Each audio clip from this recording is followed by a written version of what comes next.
Paradigmshift, an educational comedy.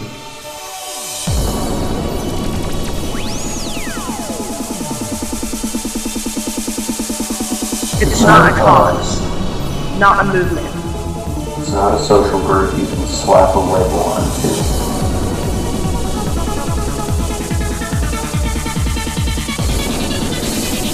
It's an idea. It's an intention. It's an intuition. A mindset in which reality can be explored. Through genuine expression, Discernment, critical thinking, and imagination. To look inward upon ourselves. To better understand the external world around us. and yes, Few egos are bound to be bruised. With our silly, zany, politically incorrect, George Carlin built style of going about things. real and raw honesty. Which invites you to be to the fullest.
The title of my talk today is Removing Mental Malware. Malware as in computer malware, where somebody writes a program and sticks it on your computer by way of a virus or something. It'll be the mental version of that.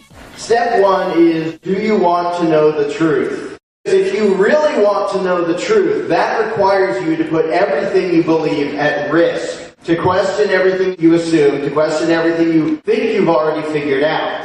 We believe what we're taught. We believe what we hear everyone around us telling us, what our teachers tell us, what our parents tell us, what the community around us tells us. You may have some pet theory, some conspiracy theory, or some weird theory that other people think are weird.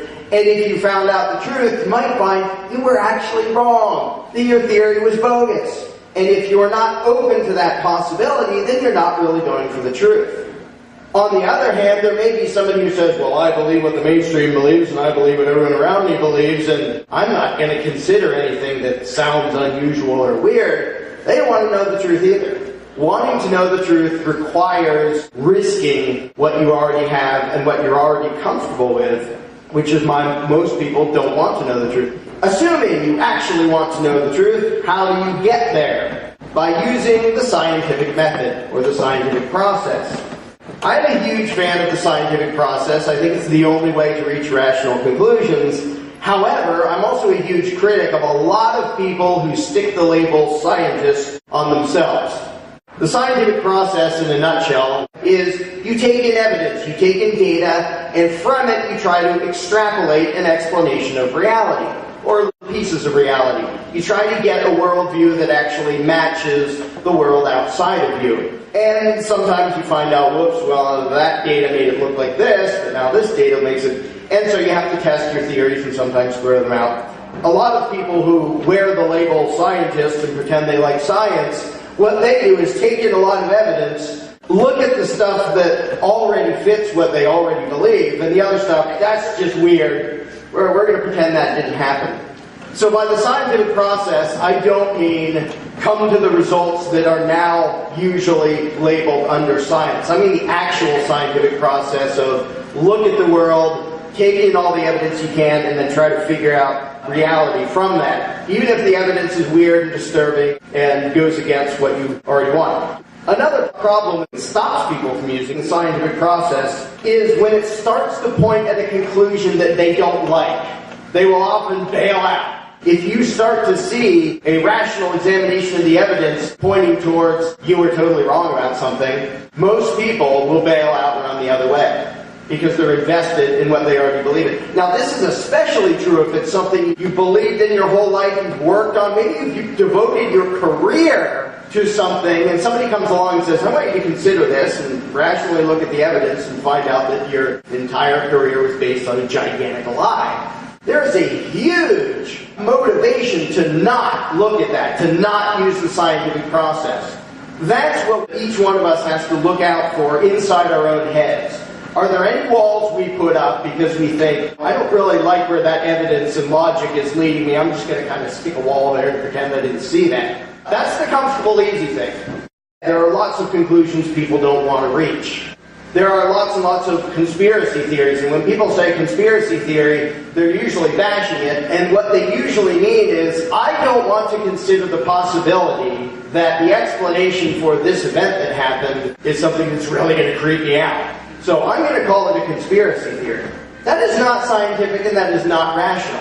When you have things happen like what happened in Boston and 9/11, I don't even bother telling people what I think very often or arguing the evidence. I just go to people and say, did you look at this evidence? Did you approach this wanting to know what happened? Or did you approach this determined that this will be the conclusion you reach no matter what? And that's most people, because most people don't want to know the truth. And the only people who ever move it forward are the ones who say, yeah, I want to know the whole truth. It might be unpleasant, and it might totally mess up my view of the world, and might mess up my life and everything else, but yeah, truth's got to come first. Assuming we want to know the truth, and assuming we know the scientific process, why do we come to so many different conclusions? What messes things up for us? Checking for warped perceptions. The primary problem in the world is not greed, and it is not hatred, and it is not malice. It's the fact that people's perception of reality is hugely twisted by things they're taught, by things they hear all around them, their upbringing. I think it's pretty self-evident that if you have one huge group of people who means well and wants truth and justice to prevail and sees reality as it is, and another huge group of people who wants truth and justice to prevail, and they see reality as it is, they probably wouldn't be trying to murder each other. Which means the underlying problem in every war is not the hatred, even though there's obvious surface animosity while they're trying to kill each other. It's warping of perceptions. At least one side, and I would say both sides every time, their perceptions have been warped such that they think trying to kill that other guy is necessary for humanity. And the guy over there thinks trying to kill them is necessary for humanity. And if the one side or both sides whose perceptions were mangled could fix their own perceptions, the war stops. Because they suddenly realize, okay, you think you're the good guy and I think I'm the good guy. If we both understand reality, we'll probably stop killing each other. The problem is, this is something I refer to as mental lenses, things that are inside our head that warp the way we see the world. Everybody thinks he sees the world as it is. It's impossible not to. You think you see reality, you think you have a pretty good grip on reality. There may be things you say, well, I don't know about this and I don't know about that, but I have a general grasp on what's going on. Nobody thinks his own perception is messed up. Now, everybody can point to all sorts of other people's things. And pointing out that somebody else is delusional doesn't make them not delusional, even if they are. The only thing that moves humanity forward is if somebody dares to look inside their own head and say, are there things that are messing up my perception of reality and making me do stupid stuff? Because the only one you can actually change is yourself. Unfortunately, most people would much rather shoot at other people than say, maybe my belief system is based on some bogus ideas. So for the past 10,000 years or whatever, we've just been killing each other because I'd rather kill you than think about my own paradigm. Not a good situation, but it is changing with events like this. Why would our perceptions be warped?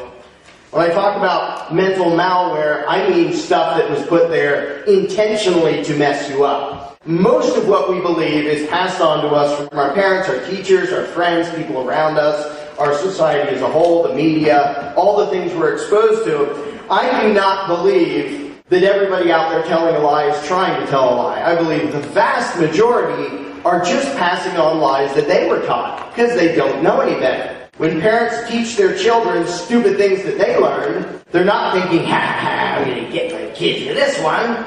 They think they're saying reality to the next generation. When teachers teach the same garbage that they were taught that's untrue and based on a bunch of false paradigms, they're not trying to be nasty, they're just passing on their own misunderstanding. And this is why, number one is important, we have to want to know the truth.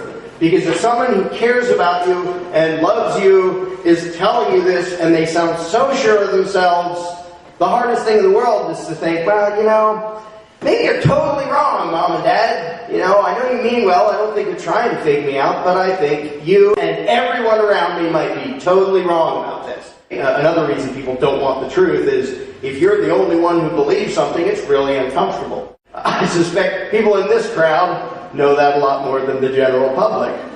Not being in the majority is an uncomfortable place to be, which tends to push us into a majority that all can feel confident that together they believe the wrong destructive things. For the purpose of this talk, what matters is getting it out of your head. Those of you who know about the Prussian indoctrination system and like John Taylor Gatto's work, you can very much see the openly admitted intentional design of programming people to be easily controlled and unthinking machines. It doesn't even matter if you got these warped perceptions by way of misinformed but benevolent sources or actual psychos trying to control you. Because either way, if they're stuck in your head and messing with your perception, then they need to be fixed. The primary example of malware that I talk about is the malware revolving around concepts of government and law and politics and authority and crime and all the terminology and all the thought processes that tentacles come out from the belief in authority. It's really easy to point to some bad guy, to point to some tyrant, to point to some regime and say, that's the problem, they're scary, they're bad, let's go do something about them. The main problem isn't the bad guys. The bad guys will keep being bad guys. The main problem is the power they get from the warping of the perceptions of their victims. And if you fix the perception of their victims, the control freaks don't have any power anymore. Everybody believes in government. They believe it's real. They believe in the law. They believe in authority. And they have all these perceptions that they think are based on reality. That is a great sign that you have somebody controlling what's in here. But if you're convinced that it's law and it's government and it's authority, literally people feel profound moral guilt at doing something that doesn't hurt anybody but disobeys the group of people who claim to be government, who claim to have the right to rule. I love the term law-abiding taxpayer because it's people proudly displaying their malware for all the world to see. I am proud that I give my money to a bunch of crooks and I do whatever they tell me. Law-abiding taxpayer. That is all it means. Lots and lots of history is good people who are taught to believe the lie of authority, either just spectating and doing nothing, or actively helping to dominate, oppress, or even kill their fellow man because authority told them to.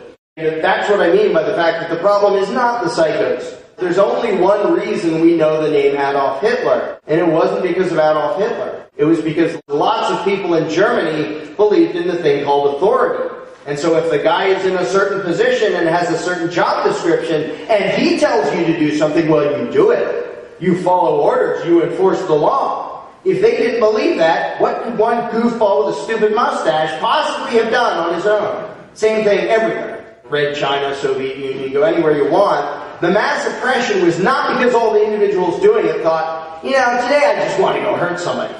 It's because they were raised with the malware of authoritarianism and government and law and all these concepts that go together so that they literally feel guilty about doing what they know is right. But Stanley Milgram did experiments which totally show that this applies to Americans as much as anybody else. We know what is right and wrong, and we will do the wrong thing if a perceived authority tells us to. That's the horrendous punchline. And I highly suggest everybody go check out those. It should be required. People should be forced to read that book. Stanley Milgram's book is called Obedience to Authority, and it goes all through his experiments, which is really creepy, but it's an outstanding expose on mental malware and the destruction it leads to, making good people do really nasty, evil stuff.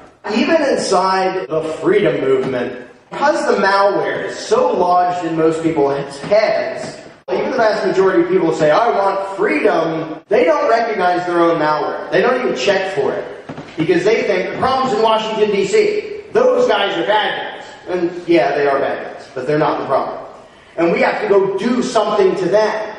And whenever that's the focus, you lose, because you miss the underlying problem of the world. The entire idea that we have to do something to the ruling class, whether it's we have to vote in people who will speak back, we have to go petition them, we have to go have a protest, we have to have a revolution. There is nothing you can do to the control freaks who pretend to be government that will fix reality. As long as that malware is in their heads, it doesn't matter what you do to the current ruling class. Elections and petitions, even revolutions, they're pointless because that isn't the problem. If the problem is inside your head, shooting somebody in Washington isn't going to fix it. But if you imagine a world in which the malware is gone and tomorrow 300 million people wake up and say, I don't really feel a need to give a bunch of my money to them. In fact, I don't feel a need to use their crummy currency that keeps going down in value. I don't feel the moral obligation to obey their arbitrary, stupid commands, and I definitely don't want to fuel their war machine in their police state. So, now if one person does that, out come the jackboots and he gets stomped and killed and thrown in a cage. If 300 million do it, we're done. The end. As long as you're focused on doing something to the rulers, nothing fixes because they're not the problem. And all of their power comes from the malware in our heads, our perceptions that they have the right to do this, that their commands are law, that when they say give me money, it isn't robbery, it's taxation. These ideas in the heads of the victims are the problem. But what it comes down to is when people understand the malware, it goes away. Don't be scared of chaos and anarchy. Be scared of the guy who says, put me in charge, I will fix the world. He is not your master. You are your master.